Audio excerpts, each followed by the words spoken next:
Mahigit 20 sasakyan ang nagkarambola ngayong gabi sa Katipunan Avenue sa Quezon City. 4 ang patay habang mahigit 20 ang sugatan sa aksidente. At live mula sa Katipunan, nasa frontline na balitang yan si Faith Del Mundo. Faith, anong punot dulo ng karambola? Bokmean, nawalan nga raw ng preno ang truck na ng araro sa higit 20 sasakyan dito sa Katipunan na nagresulta nga ng pagkamatay ng 4.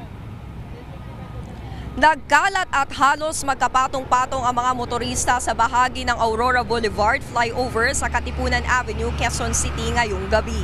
Nagkayupi-yupi rin ang ilang sasakyan na may mga sakay pa sa loob. Sa likod ng mga nagkarambolang sasakyan ang isang wing van na 10-wheeler truck. Ang truck na yan ang nang-araro sa higit 20 sasakyan, kabilang ang kotse, motorsiklo, van at bus.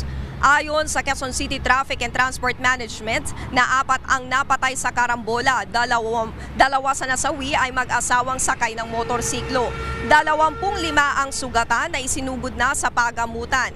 Mahabang traffic ang idinulot ng aksidente sa kalsada. Buhay naman daw ang driver ng truck pero hindi na siya makita sa pinangyarihan ng insidente. Bokmean, sa mga oras na ito ay nananatili pa rin niyang sarado itong Katipunan northbound flyover.